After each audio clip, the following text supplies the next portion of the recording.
Oke, selamat datang di Sigma, Aksi Jaga Demokrasi Magelang.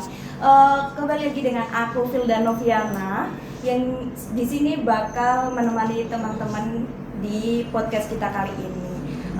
Senang banget ya bisa bertemu dengan Mas Rama ya dan juga narasumber-narasumber hebat kita di podcast kita kali ini. Oke. Tema podcast kita kali ini adalah mewujudkan ruang inklusif mulai dari pengawasan suara dalam bingkai demokrasi. Sebuah upaya konkret memastikan no one left behind. Oke, sebelumnya nih, boleh dong perkenalan terlebih dahulu kepada narasumber hebat kita. Mungkin pertama dari Mas Rama, boleh? Boleh. Oke, perkenalkan Mbak Vilda, nama saya Rama Sayudia. Bisa dipanggil Rama aja nantinya, Mas atau jangan Pak deh ya, kayaknya Mas aja ya. Kebetulan saya saat ini mahasiswa psikologi di Unima, Mbak Vilda, dan sudah semester 6 sekarang. Dan sekarang kebetulan diamanahi sebagai Ketua Umum Forda, Forum Ramah Disabilitas atau Forum Ramah Difabel Unima. Sangat menarik ya ini, ternyata beliau ini langsung ketemunya ya narasumber kita ini. Mungkin boleh dari Bapak? Ya, perkenalkan nama saya Alif Nurrohim dari Bidakama, ya, dari komunitas penyandang disabilitas Kabupaten Magelang. Tapi khususnya kami adalah pengurus dari Bina Akses yang berfokus kepada soal-soal kepemiluan. Oke, menarik juga nih ternyata dari Bina Akses. Kalau untuk Bapak sendiri? Perkenalkan, nama saya Maria. Saya kebetulan Ketua PPDI Kabupaten Magelang dan ikut anggota di Bidakama. Oke, mungkin sebelum lebih lanjut nih kita boleh dong mengenal terlebih dahulu nih organisasi-organisasi yang dihimpun oleh narasumber hebat kita. Mungkin dari Mas Rama terlebih dahulu nih, latar belakang dari organisasi Forda sendiri itu apa sih?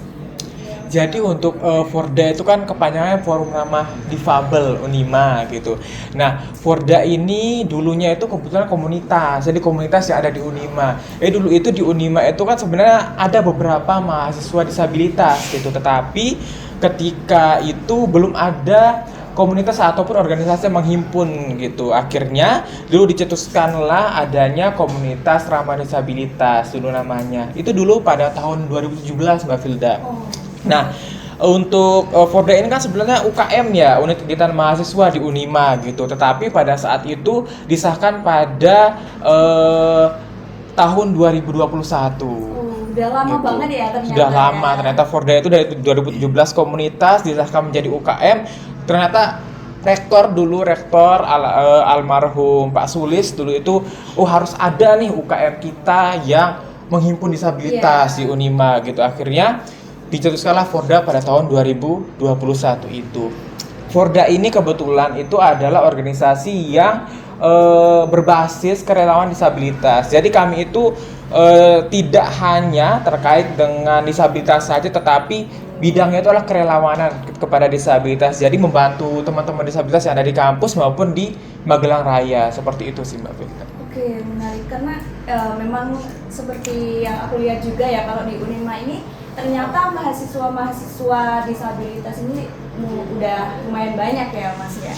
Betul, lumayan banyak banget malahan. Ya, dan ini Forda sangat membantu banget ya buat menghimpun teman-teman kita ini ya. Alhamdulillah kalau misalnya ada terkait disabilitas biasanya di kampus itu biasanya langsung ke Forda gitu Mbak Vilda biasanya. Oh, aduh, keren banget sih. Sedikit menggaung-gaungkan nama Iya, Forda. boleh dong. Mungkin kalau dari Pak Alif sendiri nih gimana sih latar belakang dari organisasi yang Bapak himpun?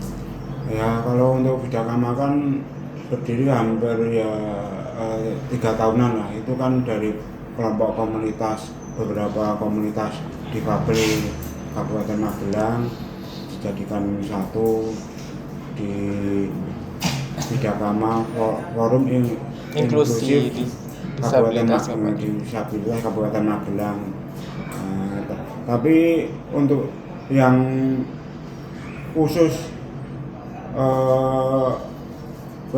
bagian kepemiluan kan yaitu Bina Akses itu. Kami kan dari Bina Akses yang sudah berdiri dari tahun 2004 yang itu kan berpusat di Jawa Tengah. Nah, itu kan untuk apa ya, seperti ya membantu teman-teman disabilitas bagaimana informasi-informasi kepemiluan itu bisa sampai kepada teman-teman di bawah gitu kan. Berarti terbentuknya Fidakama ya Pak? Iya. Ini terbentuk dari beberapa komunitas Iya, dan iya. akhirnya dihimpun menjadi satu di Fidakama, Fidakama. iya. Forda juga termasuk, Mbak. Oh, Iya. Forda juga termasuk Iya, ternyata. iya, Forda kan termasuk ya. Oke, anaknya. Ya bukan organisasi. anak lah, ya kita sama-sama lah, ya, sama-sama gitu. bukan anak atau bukan apa, tapi kita sama-sama Sehimpun gitu ya. Di bawah naungan Fidakama. Untuk Bapak Alif sendiri sama ya dari Fidakama juga? Ya. Oh, berarti Pak Alif dan Pak Mariat. Iya Pak Mariat ini sama-sama di satu himpunan. Iya. Oke, mungkin untuk lebih lanjutnya nih ada dong kegiatan-kegiatan yang di organisasi yang kita himpun ini. Kalau dari Mas Rama sendiri nih dari Forda ini kegiatannya biasanya ngapain sih? Mas? Kalau kami kan seperti tadi yang tak bilang Mbak Frida, itu kami itu basisnya itu adalah kerelawan disabilitas. Jadi ketika memang kami dibutuhkan di sana, kami langsung bisa terjun kepada masyarakat ataupun yang ada di kampus gitu. Tetapi karena kami kan di sini di bawahnya kampus ya juga ya, di bawahnya Unima gitu, kami lebih berfokus untuk biasanya kepada teman-teman mahasiswa di sana ya, memang mahasiswa disabilitas gitu. Ketika mereka itu membutuhkan fasilitator atau membutuhkan JBI juru bahasa isyarat gitu, biasanya Forda itu siap untuk membantu. Tapi tidak dipungkiri Mbak Filda, kalau misalnya di Kabupaten Magelang, di Magelang Raya, Kota Magelang, terus biasanya di Purworejo, kemarin kami juga sempat kegiatan di Purworejo terkait dengan kelas Ayo Bareng gitu. Itu adalah salah satu program kami di mana kami memberdayakan teman-teman tuli yang ada di Keduraya. Sebenarnya kemarin yang ada di Keduraya itu untuk bisa ya memahami terkait dengan dunia digital, sehingga nantinya tidak akan ada scam-scam, tidak akan ada penipuan-penipuan yang menimpa teman-teman tuli. Dan biasanya itu kami juga berkegiatan itu di bawah Fidakama juga ya, kalau misalnya ada terkait dengan teman-teman disabilitas yang membutuhkan bantuan, itu kami biasanya langsung terjun kepada mereka kayak gitu sih Mbak Frida. Cukup menarik juga ya Mas. Sebenarnya banyak banget kegiatannya, cuman itu salah satunya intinya ya, gitu Mbak. Intinya seperti itu ya. Mungkin kalau dari Fidakama sendiri bagaimana Pak Mariat dan Pak Alif? Monggo, Mariat dulu. Yang pertama untuk kegiatan yang mungkin sering dilakukan gitu ya Pak. ya itu yang utama masalah keorganisasian itu tiap 3 bulan sekali mengadakan pertemuan dengan membahas isu-isu yang menarik, misalnya isu tentang disabilitas yang masih terbelakang, misalnya masalah soal apa itu pendataan Mbak, yang sekarang masih itu pendataan. Data itu penting sekali karena apa, hanya disabilitas yang belum terdaftar, padahal dia sangat membutuhkan bantuan kita semua. Saya pernah, mungkin itu untuk tambahannya, dari kecamatan itu suruh mendaftar disabilitas yang masih terbelakang. Nah, kebetulan di sana itu tempatnya enak sekali Mas. Enaknya gimana? Dia terisolir oleh keluarga tersendiri. Makan ya di situ, mau mandi ya di situ. Ya pokoknya ngeri deh katanya bahasa kerennya. Tapi ya saya selaku ketua disabilitas ya ikut prihatin sama TKSK itu untuk mendaftar apa yang disabilitas yang berat. Ya karena ada program dari pemerintah yang disabilitas berat itu kan mendapatkan tunjangan itu adalah dari tahun 2017 itu. Mungkin itu kisah yang sangat menyedihkan tapi menyenangkan karena bisa langsung kepada disabilitas yang perlu butuhkan dan perlu untuk bahan lebih lanjut untuk bagaimana supaya dia bisa ikut partisipasi dalam ya paling tidak menghidupkan diri sendiri untuk menjadi pribadi disabilitas yang mandiri gitu Mbak. Ternyata ini ya banyak banget usaha juga buat teman-teman disabilitas kita. Terus banyak mengalami struggle juga ya di dalamnya. Dan ini Mbak Filda, saya juga setuju dengan ungkapan Pak Maria tadi yang terkait data nih Pak nggih. Karena memang biasanya dinas-dinas atau pemerintah itu datanya itu tidak cukup gitu. Tidak menghimpun semua disabilitas yang ada biasanya, sehingga mereka itu biasanya membutuhkan relawan dan juga teman-teman disabilitas untuk mendata. Padahal kan seharusnya kami yang didata, bukan kami, tapi teman-teman disabilitas yang didata seharusnya gitu nggih Pak. Keluarga pun malu punya keluarga yang penyandang disabilitas itu ya. Kadang kan ya gimana ya, masyarakat itu juga tidak menganggap lah ya. Kadang ada kegiatan di masyarakat itu tidak ikut dilibatkan kan gitu. Jadi ya itu kadang keluarga itu malu punya keluarga disabilitas. Jadi biasanya itu yang menghambat teman-teman kita yang di organisasi ataupun di dinas itu untuk mendata disabilitas itu karena keluarganya juga gitu loh.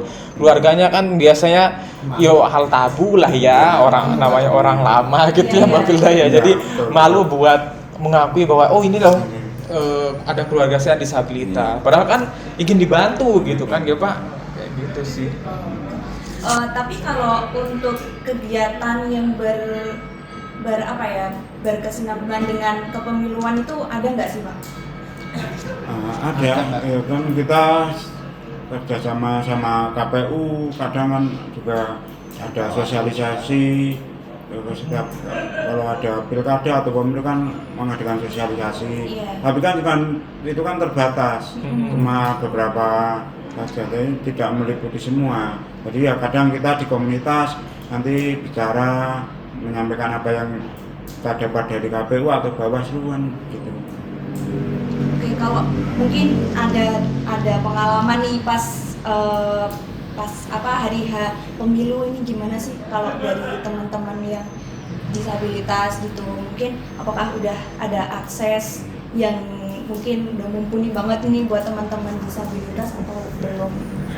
Silakan Pak yang pengalaman. Terima kasih. Itu sebagai pengalaman saya itu waktu dulu belum ada kerjasama antara KPU atau penyelenggara pemilu dengan disabilitas, sehingga dalam pelaksanaan coblosan gitu ya Mbak, tapi masih bersifat umum, jadi disabilitas belum terdaftar sebagai pemilih yang aktif. Sehingga sebenarnya contoh saya sendiri, dulu TPS itu di tempat depan rumah saya, tapi karena saya disabilitas kan tidak bisa naik tangga, jadi di sana itu ada tempatnya itu naik. Saya kan jojo kesulitan, terus saya naiknya berangkang. Nah, terus setelah itu saya pemilu berikutnya atau pilkada itu usul pada KPU agar penyelenggara pemilu itu agar akses disabilitas. Kebetulan saya juga ketua bina akses Kabupaten Magelang, sehingga saya selalu konfirmasi dengan Bawaslu ataupun KPU penyelenggara pemilu agar terutama bilik itu harus akses disabilitas. Sampai sekarang alhamdulillah sudah banyak yang akses. Ya mungkin karena jelinya saya selaku pengurus harus semua disabilitas bisa tercover dalam ikut partisipasi dalam pemilu Mbak. Iya. Karena soalnya dalam Undang-Undang Pemilu nomor 7 tahun 17 itu kan semuanya mempunyai hak yang sama, walaupun disabilitas tetap nyoblosnya juga satu. Misalnya presiden juga satu, nggak boleh double Mbak. Double kan berarti kobong. Dengan gitu. Tapi kan kalau buat teman-teman disabilitas ini kan mungkin ada yang tuna gitu ya. Itu udah ada aksesibilitas apa belum? Ya alhamdulillah setelah banyak pertemuan di KPU saya juga mengusulkan itu masalah tentang alat-alat untuk pencoblosan itu dari tunanetra itu juga ada ya, di samping pendampingan juga ada pamflet Mbak. Ya. Dan alhamdulillah sudah banyak yang berjalan. Ya karena kendalanya cuma kalau yang pakai pamflet itu kan khususnya cuma yang tunanetra yang sudah berpendidikan, Iya. yang misal sekolah-sekolah di SLB. Tapi kalau yang tidak sekolah kan perlu adanya pendampingan. Dan pendampingan tidak boleh cuma satu, harus ada paling tidak dua antara KPPS atau dengan saksi Mbak. Soalnya cuma satu nanti bisa diintervensi untuk memilih salah satu calon. Tapi untuk sejauh ini udah ada pendampingan yang lebih lanjut itu apa belum? Ya sudah. Ya sudah ada, Pak. Sudah ada. Tapi maaf Mbak Filda, tadi itu kan saya mendengarnya ada tunarunga tunawicara ya gitu.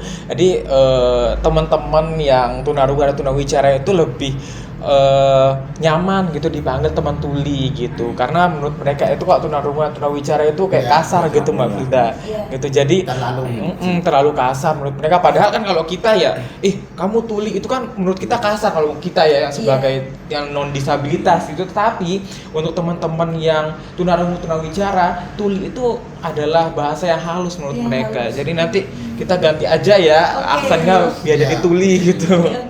Kayak Mohon gitu. maaf sebelumnya. Itu malah singkat Mas. Iya malah singkat. Jadi kan ada dua suku kata, sekarang jadi satu aja gitu.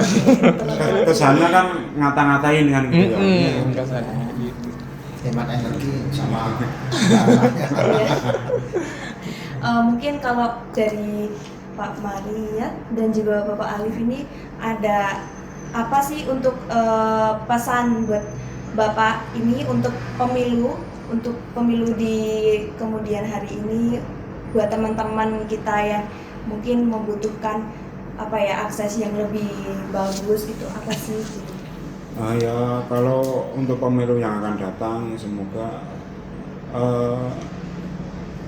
fasilitasnya sudah semakin bagus. Mungkin ya sosialisasinya aja yang sampai bawah untuk komunitas kami ini kan, yaitu biasanya kan kurang sosialisasi gitu kan. Ya untuk kali ini saya ucapkan terima kasih kepada Bawaslu yang sudah sering kali melibatkan kami lah. Untuk Bawaslu kan sering melibatkan kami dari komunitas kami untuk ikut sosialisasi ataupun pelatihan apa kan itu. Jadi untuk informasi itu kadang tidak sampai bawah gitu loh, dari disabilitas yang di desa atau apa yang belum pernah ikut komunitas atau organisasi kan biasanya mereka malu untuk kumpul atau apa kan, jadi mereka tidak mengetahui informasi tentang kepemiluan itu. Oke, mungkin ini sebuah pesan yang buat pengurus pemilu ya untuk kedepannya biar pemilu kedepannya ini bisa lebih berjalan dengan sukses, terutama untuk teman-teman kita yang disabilitas. Oke, kalau dari Kak Rama nih. Mas aja lah, udah di Jawa soalnya. Mas Jawa banget ini. Oke, kalau dari pengalaman Kak Rama sendiri, Mas Rama ya, dan teman-teman di komunitas, apa sih tantangan terbesar yang dihadapi penyandang disabilitas saat ini untuk menggunakan hak pilihnya? Kemudian apa ada cerita nyata yang bisa dibagikan ke teman-teman? Gini, saya setuju dengan Pak Maria tadi terkait dengan akses nih Pak. Terkait dengan akses yang pertama, itu yang perlu diperhatikan kepada pemilu nantinya gitu, terkait dengan aksesibilitas untuk teman-teman disabilitas gitu. Tetapi tentunya ketika memang kita melihat terkait dengan akses Mbak Filda, itu perlu juga kita lihat datanya. Tadi kan di awal sudah disampaikan oleh saya, oleh Pak Mariat, oleh Pak Alif gitu kan, terkait dengan data. Itu perlu adanya pendataan terlebih dahulu di setiap wilayah pemilihan tersebut. Nah, ini saya kurang paham ya, apakah tugasnya Bawaslu atau KPU nantinya terkait dengan data itu. Tentunya ketika memang sudah ada datanya kan nanti bisa dengan mudah gitu untuk bisa memberikan suatu intervensi nantinya, intervensi ya karena saya orang psikologi, suatu intervensi gitu untuk teman-teman disabilitas. Misalnya aja pemilu itu kan sebenarnya sudah ada ya terkait dengan surat suara yang pakai huruf braille gitu beberapa, tetapi nggak semuanya gitu. Nah kadang kan di tempat pemungutan suara itu nggak semua itu ada terkait dengan braille, padahal di sana ada netra, teman netranya kita gitu. Nah itu tentu sebagai tantangan kita terkait dengan pendataan itu Mbak Filda, sehingga nanti ketika adanya pemilu itu kan nanti perlu adanya pendataan, udah ada datanya. Nah tinggal disesuaikan dengan kotak suaranya, aksesnya seperti apa, terus apa namanya tadi? Oh iya bukan pamflet, apa tempat coblosan itu? Oh iya. Tempat pencoblosannya gitu, surat suara, maksudnya surat suaranya kayak gitu, itu perlu adanya seperti itu Mbak Filda. Jadi itu yang saya tekankan sebenarnya, dan kami ya terkait adanya data dulu. Nah itu kami kurang paham apakah itu tugasnya Bawaslu ataupun KPU nantinya nggih Pak nggih. Mungkin dari Pak Mariat atau Pak Alif yang lebih paham nggih, apakah itu tugasnya Bawaslu atau KPU, silahkan mungkin Pak. Bersama. Bersama. Ya kan Tugasnya duanya. KPU sama Bawaslu kan tetap punya data itu. Untuk pendataan itu kan semua punya data. Iya betul, berarti tugasnya kita bersama sebenarnya, bukan hanya kedua lembaga tapi kita juga gitu. Kita juga kayak gitu sih. Berarti yang dibutuhkan itu adalah data-data transparan untuk teman-teman tunanetra, teman-teman disabilitas ya. Iya. Buat biar kedepannya ini jelas mana sih yang benar-benar kita harus kasih akses yang lebih baik, dan juga mungkin yang lebih khusus itu gimana buat teman-teman kita gitu ya. Tapi ini Mbak Filda, saya keinget terkait dengan itu ya, karena kan nggak semua tunanetra bisa braille nggak Pak? Biasanya kan ada yang udah sepuh-sepuh itu kan kurang paham terkait dengan huruf braille, dan juga kan mereka butuh hak untuk bisa memilih gitu nggih Pak. Nah sehingga kan hal itu biasanya adanya pendampingan gitu dari teman-teman keluarga ataupun dari yang ada di TPS nantinya gitu. Nah ini yang jadi tantangan teman-teman, ketika memang mereka milihnya berbeda dengan yang didampingi. Takutnya kan nanti keluarga misalnya dia milihnya si teman disabilitas milihnya A, yang paslon A, tetapi yang keluarga milih B. Nah tiba-tiba dia diarahkan ke yang B. Nah itu kan jadi permasalahan juga gitu loh. Nah itu yang belum ketemu nanti terkait dengan intervensinya seperti apa gitu. Tapi kalau sejauh ini dari UKM Forda ini udah ada nggak sih kayak pelatihan atau sosialisasi tentang kepemiluan buat teman-teman disabilitas itu? Kalau kami kan basisnya relawan ya Pak ya. Jadi ketika kami dibutuhkan kami ada di situ. Nah tetapi kalau nggak dibutuhkan biasanya kami nggak bisa mengakses itu, karena kan bukan wewenang kami gitu. Kami angkat tangan. Kita memang dibutuhkan berarti kami ada di situ kayak gitu intinya. Tapi kalau untuk khususnya buat mahasiswa Unima ya, itu gimana? Apakah udah ada atau belum? Ketika misalnya sekarang di fakultas itu ada teman disabilitas yang tuli, biasanya kebanyakan tuli ya di Unima ya gitu. Kami itu dampingi mereka untuk bisa pemilihan ketua BEM misalnya, gubernur BEM fakultas kayak gitu biasanya. Nah itu kan ada bilik suaranya juga. Itu kami jelaskan terlebih dahulu, karena kan tuli kebetulan di Unima itu adanya ada daksa sama tuli ya Pak di Unima. Netra itu belum ada karena kan kita tahu ya fasilitasnya belum aksesibel gitu Pak. Gitu. Jadi kami jelaskan terlebih dahulu, dan kami di sana kan kebetulan beberapa ada yang bisa bahasa isyarat gitu, bisa JP. Kami jelaskan terkait dengan bagaimana pemilihannya itu, terus siapa aja calonnya, visi misinya seperti apa kayak gitu. Nah nanti bisa dia mandiri untuk bisa mencoblos sendiri kayak gitu sih Mbak Filda. Kalau menurut Kak Rama nih, apa sih satu hal yang paling mendesak yang harus segera berubah agar teman-teman disabilitas ini benar-benar bisa ikut berpartisipasi penuh dalam pemilu ke depan? Kalau dari saya tetap datanya dulu Mbak. Data ya. Kalau dari saya tetap datanya dulu, karena kalau nggak ada datanya terkait dengan aksesnya kita nggak bisa tahu. Gitu. Ya.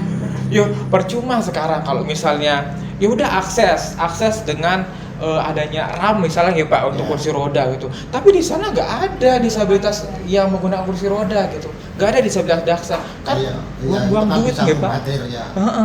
Jadi buang-buang duit kan akhirnya kan. Nah gitu. Kalau misalnya nanti udah menyiapkan terkait dengan pendamping, misalnya pendamping dari Bawaslu untuk tunanetra gitu. Tapi nggak ada tunanetra di wilayah itu lucu kan? Iya. Jadi penghabur-haburan duit gitu loh. Nah sehingga kan yang pertama saya tegaskan ya tetap adanya data itu, Data yang konkret. data yang konkret dengan disabilitas apapun itu. Oke, kalau harapannya untuk kedepannya gimana Kak? Harapan saya ya sebagai relawan disabilitas ya tetap harapannya adalah kita bergerak bersama. Kita bergerak bersama bukan hanya Bawaslu saja, bukan hanya KPU, bukan hanya nanti teman-teman yang ada di pemilu tersebut, tetapi semua organisasi, semua elemen masyarakat tetap bergerak bersama untuk bisa mewujudkanlah inklusivitas pada saat pemilihan umum nantinya kayak gitu. Oke. Terima kasih banyak nih Kak Rahmat. Ternyata cerita ini tuh benar-benar membuka mata kita semua ya. Kayak kita juga merasa kalau betapa nyatanya perjuangan yang Kak Rama dan teman-teman jalani setiap hari, dan terutama buat teman-teman disabilitas sendiri itu kita tuh ternyata butuh banget nih diperhatikan ya, karena mereka juga mempunyai hak suara, mempunyai hak untuk memilih juga ya. Iya Mbak, sama. Betul. Kalau saya kan baru 3 tahun ya di Forda ya Mbak ya, jadi relawan saya mungkin hanya 3 tahun itu terkait pengalamannya. Mungkin kita ini berbicara sama Pak Mariat, Pak Alif ini yang lebih berpengalaman gitu, udah hidup sekian tahun dan berorganisasi terkait dengan disabilitas udah lama banget. Ini mungkin TN juga nih terkait dengan boleh pengalamannya gitu. Mungkin iya, pengalaman yang emang benar-benar ada di depan mata kita ini apa Pak pas waktu pemilu itu, terutama buat teman-teman yang mungkin teman netra kita ya, terus teman tuli kita gitu, waktu di lapangan itu gimana sih? Waktu di lapangan ya itu tadi masalah kendalanya ya masalah akses pertama untuk disabilitas yang daksa, terutama ya yang sulit untuk sampai ke tempat pilih. Kalau tunanetra saya kira tidak terlalu, karena bisa didampingi, bisa dituntun Mbak. Kalau disabilitas seperti saya, kalau pakai kursi roda kan dari tempat penantian di bilik itu kan terus masuk ke bilik kan, kalau tidak akses kan repot. Tetap harus ada bantuan didorong atau gitu. Kalau yang sana sudah akses, kursi roda bisa masuk sampai bilik kan semuanya bisa lancar.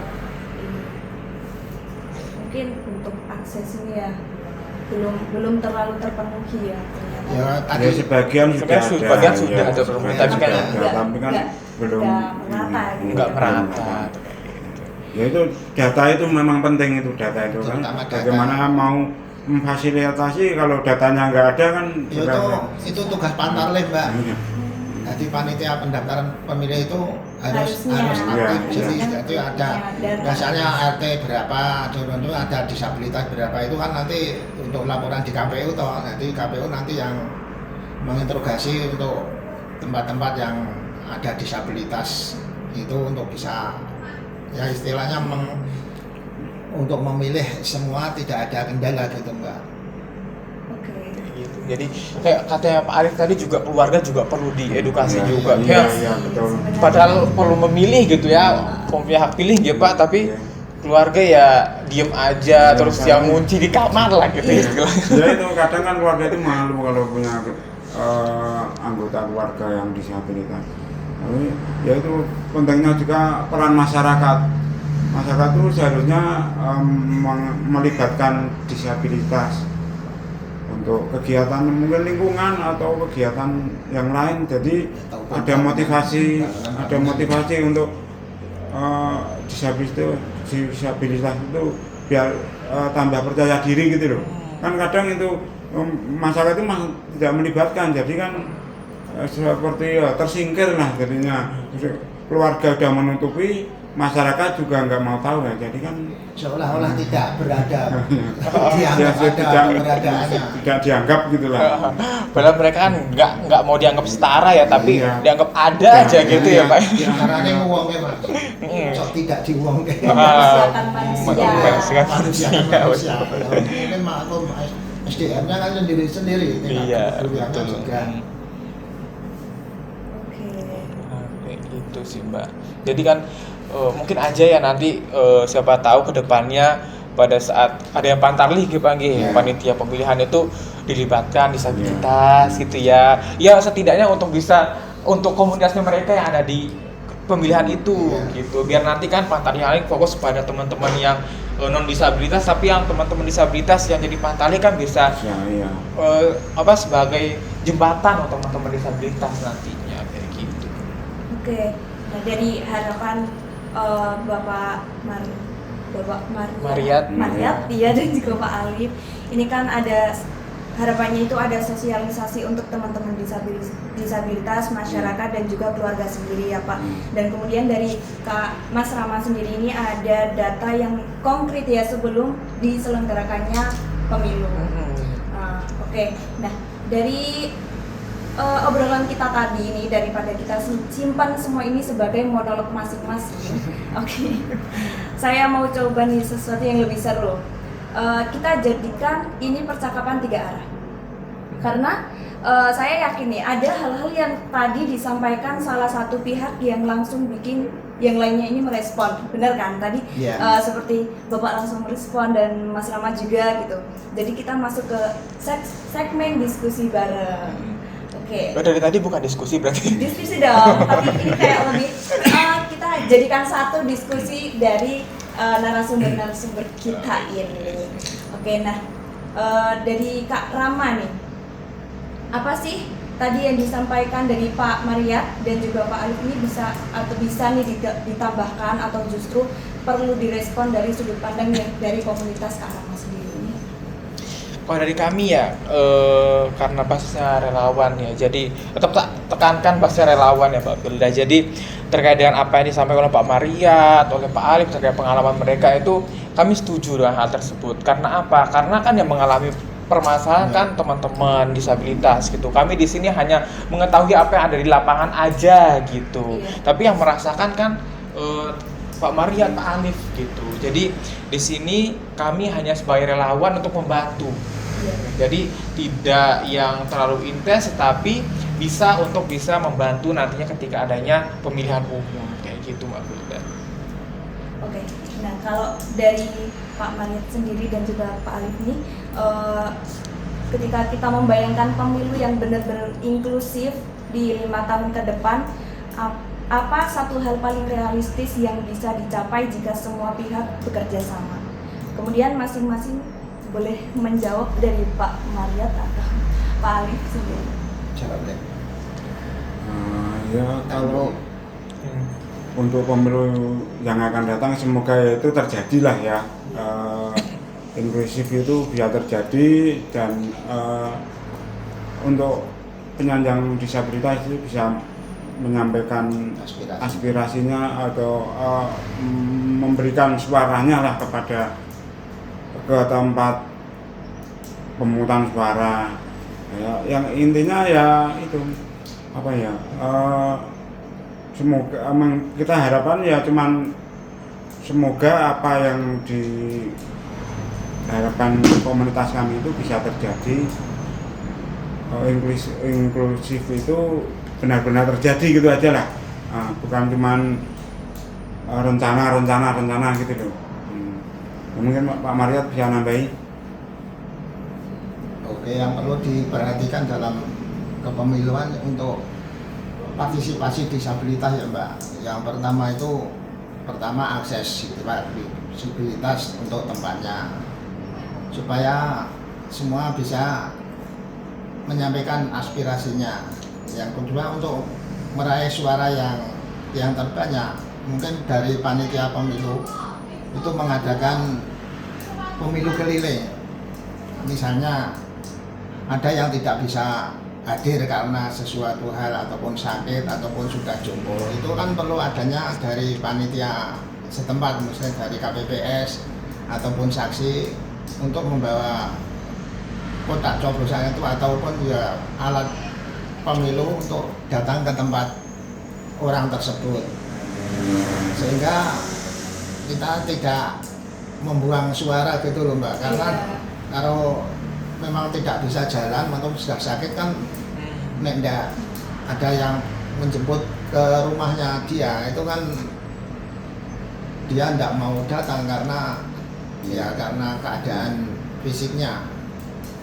Terus yang selanjutnya itu masalah data. Untuk data dari tiap TPS itu dari pihak Pantarleh harus jeli, artinya tiap TPS itu ada berapa disabilitas yang butuh bantuan alat bantu ataupun tempat yang akses. Yang selanjutnya perlu adanya pelatihan politik terhadap disabilitas. Artinya apa? Karena kalau mengingat disabilitas banyak yang masih terbelakang gitu loh Mas. Artinya kalau yang sudah ikut pelatihan itu kan sudah berpengalaman ya Mas. Tapi kalau yang tidak terdaftar ataupun tidak ikut dalam pelatihan kan di rumah masih awam. Jadi masalah pemilu luweh aku nyoba ya ming podo gitu loh anggapan dari teman-teman. Mungkin semua sama. Ya mungkin itu saja dulu yang bisa saya sampaikan Mbak. Mungkin itu biar teman-teman juga biar gak golput ya pada Iya, akhirnya. biar gak golput itu. Tapi menurut saya juga kalau menurut saya ini ya, itu disabilitas misalnya ketika memang ada pemilu nantinya gitu, disabilitas atau teman-teman yang memang membutuhkan akses lebih gitu, mereka didahulukan saja gitu daripada teman-teman yang lain. Nah itu ketika udah ada datanya, udah ada aksesnya, dan mereka didahulukan untuk memilih nantinya kan. Jadi takutnya biasanya panitia itu kan biasanya kerepotan, takutnya mereka merasa repot gitu, takutnya biasanya kayak gitu. Pengalaman saya juga begitu kan, pernah saya tuh jadi KPPS 3 kali saya, dari pemilu 2019, pemilu 2024 sama pilkada 2024. Itu kalau memang ada yang perlu jemput bola ya kita jemput bola. Kita bawa teman, bawa saksi, kotaknya kita bawa, surat suaranya kita bawa, kita suruh noblos di rumah gitu loh. Kalau jemput bola lah ya. Saya malah baru dengar TPS ini. Yes. Ya untuk kejutan dong Mas. Kejutan betul Mbak. Surprise. Siapa tahu nanti bisa ke depannya gitu. Nah, di tempat saya TPS 1 Sujan kemarin itu sudah lumayan Mbak. Artinya sudah membuat pemilih seperti saya disabilitas itu sudah merasa bangga. Karena apa? Di sana waktu saya datang langsung diterima, langsung noblos. Jadi tidak ngantri gitu. Untuk disabilitas, Terdahulukan. disabilitas dan orang-orang yang sudah lanjut usia atau yang ada sakit itu langsung diprioritaskan oleh di TPS. Ya biasanya KPPS itu ya gitu, tetap biasanya memprioritaskan yang disabilitas atau yang manula lah, itu biasanya Ya, lebih mudah-mudahan diutamakan. saja untuk TPS lain ikut bisa. yang baik, ikut lebih baik lagi, ada minumannya itu lebih baik lagi. Iya. Itu mengantisipasi Iya. adanya rasa repot di dalam mereka kan, karena kan nggak semua tahu inklusif nggih Pak, nggak semua tahu terkait disabilitas, jadi biasanya ngerepotin ya itu kan biasanya kayak gitu. Jadi belum aware ya. belum aware terkait dengan disabilitas, padahal mereka juga punya hak di sana. Iya. Gitu. Oke. Nah dari Kak Rama sendiri ini dari Forum Disabilitas dan juga Pak Marian dan Pak Ali dari Hidakama ini sangat menarik juga ya. Ternyata peran-peran kalian juga mungkin sangat berarti banget ya buat teman-teman kita. Nah, mungkin dari Mas Rama sendiri ada nggak sih tambahan gitu buat teman-teman disabilitas atau buat Bawaslu dan juga KPU sendiri, pesan yang benar-bear deep gitu, ada nggak? Yang pertama pada teman disabilitas itu intinya adalah mereka harus tetap berani, harus tetap berani dan juga percaya diri. Nah, ketika memang tidak ada kepercayaan dirian, nanti akan diketerbelakangi oleh oknum-oknum yang memang tidak paham terkait mereka gitu. Jadi pesannya ya untuk teman-teman disabilitas adalah tetaplah bersuara. Bersuara terkait dengan hak-haknya, terkait dengan apa yang akan mereka perjuangkan nantinya gitu. Untuk Bawaslu dan juga KPU dan lain sebagainya yang nggak sebutkan satu persatu, itu nanti apa yang dari podcast ini bisa dikembangkan lagi, bisa di-keep lah, disimpan informasinya, tapi jangan cuma disimpan aja ya, tapi harus dilaksanakan gitu. Laksanakan masih lebih bagus gitu ya, malah lebih bagus. Jadi kan terkait dengan apa yang disampaikan tadi sama mungkin dari Forda, dari Vidakama, Bina Akses, itu kan bisa dilaksanakan gitu, direalisasikan kayak gitu. Jadi nanti bisa lebih inklusif lagi ketika memang ada pemilihan umum. Kan ini jadi booming gitu, wah, Kabupaten Magelang, kabupaten inklusif pada saat pemilihan umum gitu kan, jadi menggebu gitu, beda, jadi contoh, malah jadi contoh di Indonesia gitu kan, siapa tahu.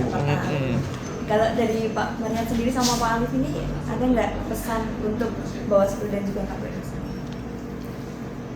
Ya, pesan untuk Bawaslu dan KPU selalu bekerjasama untuk mensukseskan pemilu yang akan datang yang inklusif, fleksibel dan tetap jujur dan adil. Singkatannya sangat keren sekali ya. Kalau dari Pak Alif? Ya, untuk Bawaslu dan KPU ya sering-seringlah bermitra dengan komunitas kami. Kita diajak untuk bersosialisasi ataupun apa, setiap ada kegiatan kami dilibatkan gitu aja. Oke, mungkin untuk podcast Sigma kali ini semoga bisa menjadi wadah aspirasi ya buat teman-teman sekalian. Semoga apa yang tadi kita diskusikan, kita obrolin ini bisa menjadi bahan evaluasi untuk Bawaslu dan KPU ke depannya gitu. Nah, sebelum kita tutup nih, saya ingin ajak teman-teman Sigma ini buat lebih aware ya ke lingkungan kita. Jadi ketika di lingkungan kita masih ada teman-teman disabilitas atau membutuhkan akses yang lebih baik, mari kita buka mata kita ya. Mungkin bisa kita membantu untuk melaporkan ke Bawaslu atau ke KPU sendiri ya gitu. Terkait dengan kecurangan-kecurangan. Iya, nanti. apalagi untuk hal tersebut ya. Biar nantinya kita bisa memberikan yang terbaik untuk teman-teman kita ini ya. Oke, nah semoga podcast kita kali ini bisa menjadi ajang untuk kita lebih baik ke depannya ya. Bisa menjadi terbukanya teman-teman kita yang mungkin mempunyai teman disabilitas ya, semoga bisa lebih aware ke depannya. Nah, sebelumnya terima kasih untuk narasumber hebat kita, Kak Rama, Bapak Mariat dan juga Pak Alif. Terima kasih sudah hadir. Kalian hadir di sini bukan hanya sebagai narasumber saja, tapi membawa pengalaman, cerita dan juga hal-hal yang sangat indah untuk kita dengar bareng-bareng ya, terutama untuk teman-teman Sigma. Oke, selanjutnya terima kasih juga untuk teman-teman yang udah mendengarkan podcast kita kali ini. Saya Filda Noviana dan ini Sigma, Aksi Jaga Demokrasi Magelang. Sampai jumpa di episode selanjutnya dari kami. Terima kasih. Wassalamualaikum warahmatullahi wabarakatuh. Waalaikumsalam warahmatullahi wabarakatuh.